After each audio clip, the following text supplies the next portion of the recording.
How much longer until we reach the Nixus colony? Captain Zolan asked, antennae twitching impatiently. Approximately 36 light years remain in our journey, honored Captain, replied his navigation officer. We should arrive in 5 cycles if the warp drive continues performing optimally. Zolan waved his claw in annoyance. 5 cycles. At this pace, it would be quicker to hatch from an egg on Nixus than travel there in this sluggish ship. The bridge crew averted their gaze from the captain's outburst. Their state-of-the-art cruiser was the pride of the Planthae Royal Fleet, the fastest in the sector, but the immense gulfs between stars still weighed heavily on those accustomed to planetary horizons. My apologies, Captain, the navigator said. The TS-Juanita's drive is already operating at peak efficiency. Then it seems the vaunted expertise of the Planthae shipwrights has reached its limits. Zolan snorted. To be outperformed by the crawl of a nebula slug, he had specifically requested assignment on the first contact mission to the newly discovered species. Zolan envisioned delivering these aliens an impressive showcase of Planthae technological prowess. Instead, each day's infinitesimal progress was another embarrassing reminder of their civilization's inadequacies. Sir, we are receiving a transmission from an unidentified vessel which just appeared off our starboard side, the communications officer announced. Impossible, Zolan hissed. Sensors showed nothing, but as he gazed at the view screen, a ship emerged, speeding alongside as if from nowhere. It was ungainly, a bulbous, spinning cylinder, ringed by elongated tanks grafted onto modular spheres connected by a central spine. Jagged fins jutted at odd angles, all along its patched metallic hide like an exoskeleton. Or by the eggs of Nixus. Helmsman, match their velocity, Zolan ordered. Comms, open a channel. A face filled the view screen, smooth hide, almost feather-like fur, and a flat face with small mid-set ocular organs. The alien was mammalian, more shocking given the ship's unorthodox design. Greetings, Eddie Castor, captain of the JSS Hawking, at your service. The alien grinned, displaying bright teeth. Couldn't help but overhear your engine troubles. Everything hunky-dory? Zolan gaped at Castor's cordial hail. He regained composure. I am Zolan, captain of the Planthae Royal vessel TS-Juanita. Your sudden appearance startled my crew. Yeah, she can be a sneaky Pete with the meta-drive, Castor said, patting a bulkhead. Once we pop through a few dimensions, Old Hawk kinda glides spectral-like across the whole darn star system in a blink. The universal translators strained parsing Castor's peculiar dialect. Meta-drive, Zolan puzzled. Few dimensions. Our meta-warp bubble skims, just outside normal space-time. Castor explained, gets the old gal moving lickety-split cross galaxies in no time. Tour galaxies in no time. Zolan felt his carapace prickle in disbelief. Forgive me, but our fastest ship would require eons to traverse such distances. No kiddin', Castor exclaimed. Yeah, I mean, you fellas are still futzing around at sublight or primitive warp. Geez Louise. Castor leaned closer to the screen. Say, pal, let me show ya what this thing can really do. Suddenly, the Hawking accelerated. Energy refracted around the ship as space itself appeared to distort. Within seconds, the strange vessel winked out of sight. By the Great Burrow, shouted the navigation officer. Sensors show Hawking has jumped over 500 light-years distant. In mere seconds. Before the stunned bridge crew could speak, Castor reappeared on the view screen. Y'all catch that? Not too shabby, eh? Captain Zolan sank into his command perch. Overwhelmed, the mammal's achievement exceeded the scope of Planthae science by an order of magnitude. Were all his people this advanced? Well now, Castor continued amiably. Judging by those slackened jaws, I reckon that meta-warp leap was a smidge impressive to y'all. Impressive, Zolan murmured, humbled by the monumental understatement. Now I'd best mosey on, Castor said, adjusting his face covering. Got a 3-month haul to Curious Station ahead. You folks feel free to tag along if your engines can keep up. Happy trails. The human vessel pivoted about and repeated its astonishing leap, vanishing from all sensors.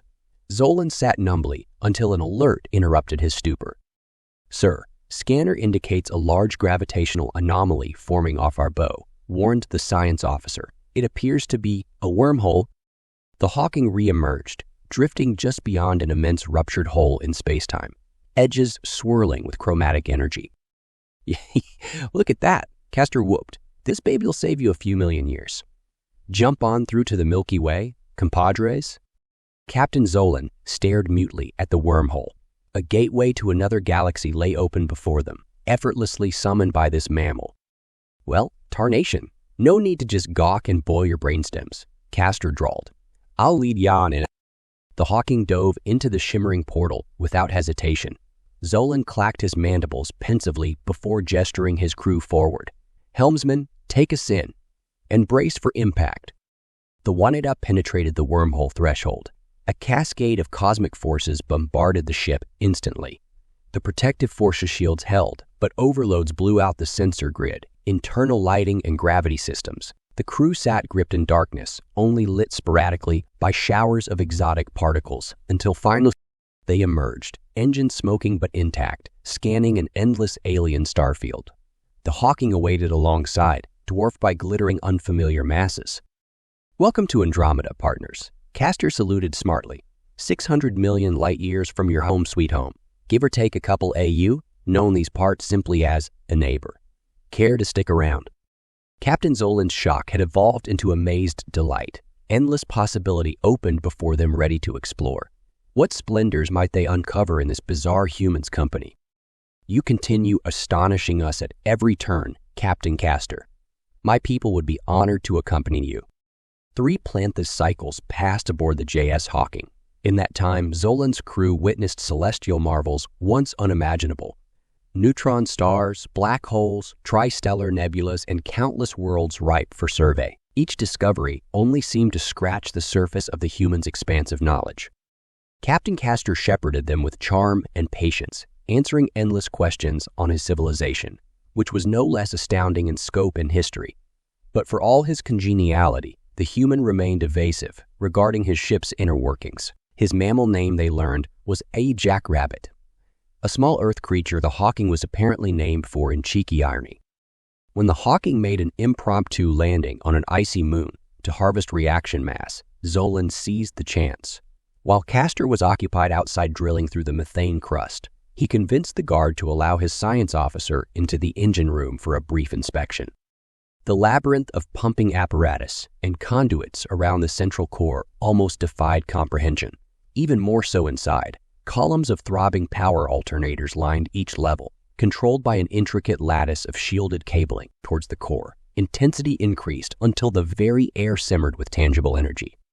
Finally, within sight of the core chamber, the officer's sensory horns stiffened as an incredible realization took shape. The humans had harnessed forces science still scarcely understood, let alone dominated so absolutely. Quantum fluctuations, dark energy taps, nanoscale reactions, all magnified in staggering magnitudes. Will butter my butt and call me a biscuit? The sudden voice behind made him jump. Captain Castor stood with hands on hips, shaking his head. Y'all got some nerve ducking in here without my say-so. The science officer quailed, awaiting harsh reprimand or confinement. But the human simply ushered him back out, sealing the hatch without another word until... Hot diggity damn, Castor laughed loudly. Ain't you an egg-headed noodle nose? I swear my brain box near leaked out my ears watching. Your noodle twist try and grasp my baby's inner workings back there? The human clasped the Planthai's shoulders warmly. But you take her nice and easy now. Ain't no use rushing to wrap your head round this stuff. You focus on walking first, year. From then on, a human insisted Zolan's people learn fundamentals before any further tours.